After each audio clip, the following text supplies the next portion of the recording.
Ketika kita berpikir ini adalah sebuah resisten yang diberikan harusnya ini seperti ini, bablas turun ke bawah. Di buy dia turun, di sell dia naik. Padahal seolah-olah kita berada pada sebuah trend. Follow the trend.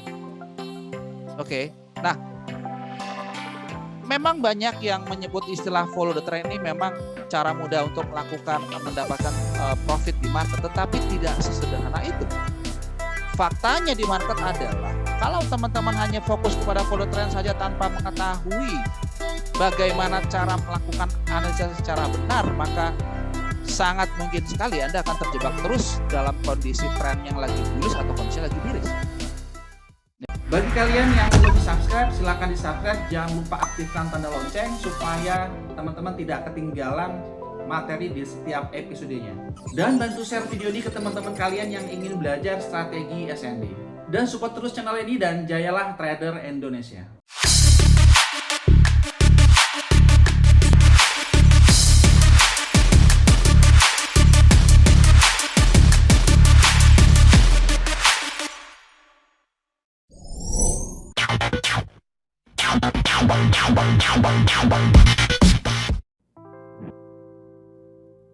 Assalamualaikum warahmatullahi wabarakatuh. Selamat malam teman-teman semua. Kita lanjut ya materi kita. Kita malam ini akan membahas satu topik yang saya pikir materi malam ini adalah materi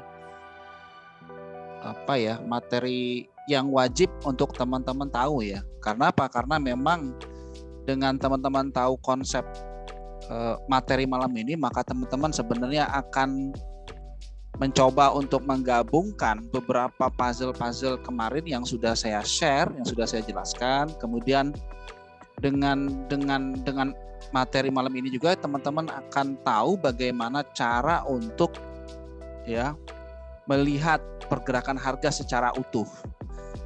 Maksudnya dengan teman-teman tahu nantinya, maka kita akan tahu kemana harga akan kemungkinan berpotensi akan bahkan mungkin teman-teman bisa tahu di mana kemungkinan akan berpotensi terjadi satu pembalikan arah. Ya, baik dari kondisi trending bullish yang terjadi time frame kecil kemudian beralih ke bearish, demikian juga sebaliknya dari bearish kemudian beralih ke bullish. Teman-teman tahu kapan harus melakukan entry searah the trend, searah follow the trend, kemudian teman-teman tahu kapan harus berhenti. Ya, kapan harus berhenti. Nah, ini kan menjadi hal yang sangat penting sekali. Dalam menganalisa market, maka satu hal yang pasti adalah tujuannya adalah kita ingin mendapatkan keuntungan di market. Tetapi untuk bisa mendapatkan profit di market ini memang saya pikir tidaklah mudah, ya. Butuh konsistensi, butuh pengetahuan yang cukup mendalam untuk memahaminya. Ada cara-cara menggunakan technical analysis, juga ada yang menggunakan secara fundamental. Nah, malam ini kita akan membahas lebih jauh tentang bagaimana cara kita untuk menganalisa market. Dengan teman-teman melakukan analisa yang nanti akan saya jelaskan, maka teman-teman nanti akan mengetahui bagaimana sebenarnya saya menggunakan ini untuk mencari sebuah trading plan atau mencari sebuah setup. Ya. Nah, saya ambil contoh begini. Kalau teman-teman saat ini sudah menggunakan strategi supply demand. Oke, kalau teman-teman sudah menggunakan strategi supply demand, apa yang teman-teman lakukan ketika melihat chart, teman-teman? Apa yang pertama kali teman-teman lakukan? Bisa ketik di komentar, apa yang pertama kali teman-teman lakukan? Apa yang harus kita ketahui terlebih dahulu gitu, teman-teman? Ada yang bisa kasih ide mungkin? Apa yang kira-kira kita harus ketahui terlebih dahulu? Cari SNR, time frame besar. Yes, tepat sekali. Ya, nah, jadi yang kita lakukan adalah membatasi atau melakukan batasan-batasan time frame besar dulu ya teman-teman ya. Kenapa ini penting? Karena jangan sampai ketika teman-teman asik untuk melakukan entry follow the trend, tetapi kemudian teman-teman gagal gagal mengantisipasi terjadinya sebuah pembalikan. Ya, nah saya ambil contoh ketika katakanlah teman-teman melihat kondisinya adalah ketika terjadi kondisinya adalah bullish, contoh di bagian sebelah sini, teman-teman ya. Contoh di bagian sebelah sini. Maka ketika ini belum terjadi, maka semua orang akan menganggap ini adalah kondisinya adalah bullish trend. Nah, jangan sampai ketika teman-teman sudah melihat kondisi bullish trend semacam ini, kemudian teman-teman melihat bahwa ini adalah sebenarnya kan adalah resisten support, kan gitu ya. Mungkin ada yang berpikir bahwa kalau ini adalah resisten support, kan seharusnya kalau ini adalah nge-break, bukankah harusnya akan begini? Betul nggak kira-kira logikanya, teman-teman? Kalau kita menggunakan acuan dari time frame H4. Betul. Setuju ya? Setuju. Saya pikir setuju.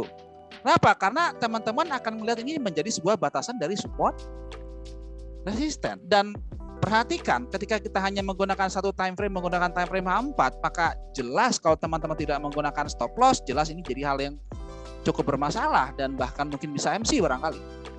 Padahal seolah-olah ini ketika kita melakukan posisi buy, ini entry searah the trend bukan sebenarnya?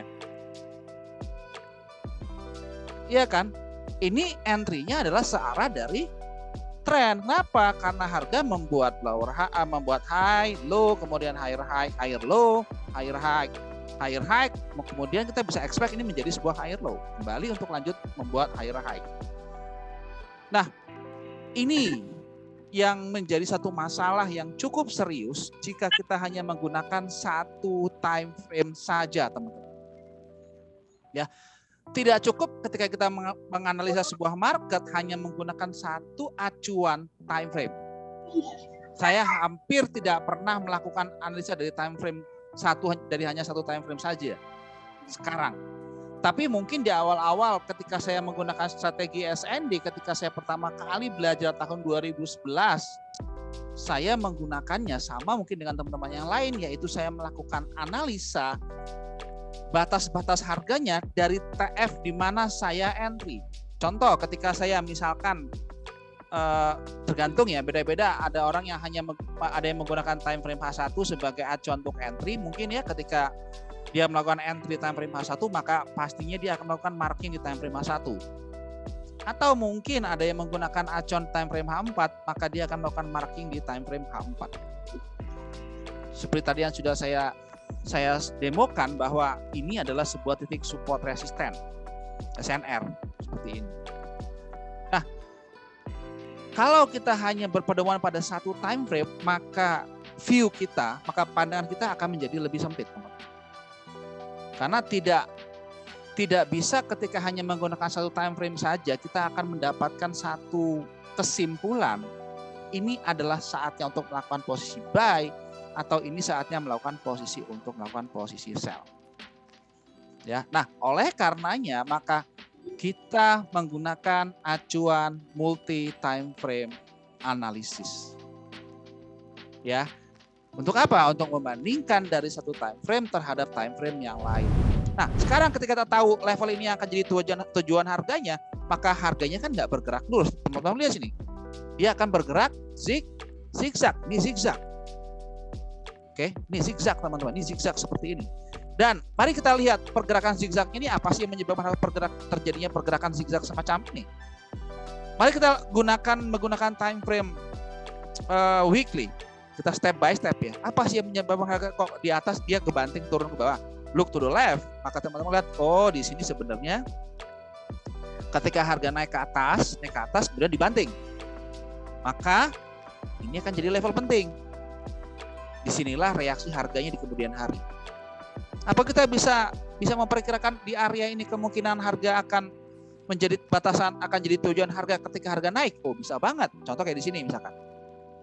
Nih ketika dia naik ini kan bullish banget. Ya kita bisa memperkirakan area ini akan jadi tujuan harganya. Atau kalau memang area left shoulder ini berhasil di break, maka kemungkinan besar area supply inilah yang kemungkinan akan dikejar oleh market. Maka kita bisa expect area supply ini menjadi level penting. Kenapa level penting? Ya karena kita tadi udah tahu jalan cerita harga bahwa kemungkinan dari ini kan sebenarnya dari story harganya kita tahu bahwa sebenarnya ini harga datang dari area FTB. FTB apa? FTB monthly. Kemudian ketika dia nge-break, ini berarti dia membuat sebuah keputusan untuk lanjut turun. Kenapa? Karena ini menjadi level penting. Harusnya kalau memang ini dia bullish, maka ketika dia sampai ke sebuah area ini adalah sebuah titik support resisten yang menurut saya yang sangat kuat banget di sini ya. Kalau kita lihat dari sejarah harga ini levelnya kuat banget. Harusnya harga akan begini misalkan. Ya harusnya akan begini. Tapi karena di break oleh market, oleh area supply ini, maka ini kan jadi level penting.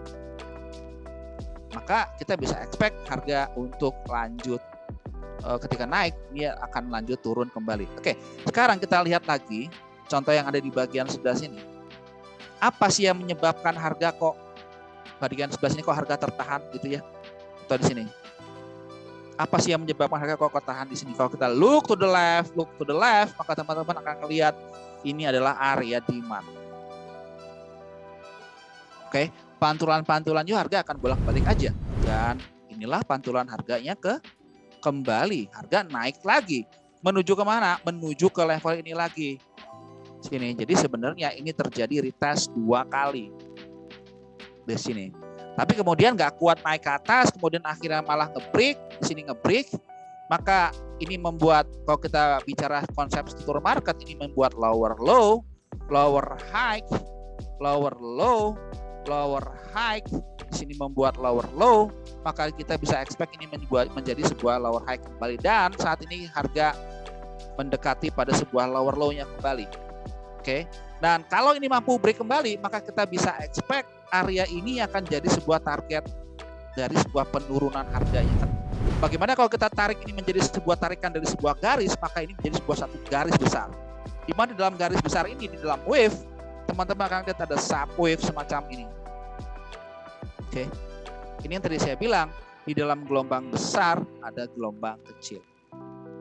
Ini juga sama, pergerakan bias semacam ini akan dibentuk oleh pergerakan zigzag semacam ini. Dan konsep daripada Euro USD ini menjelaskan dari konsep yang ada di bagian sebelah sini.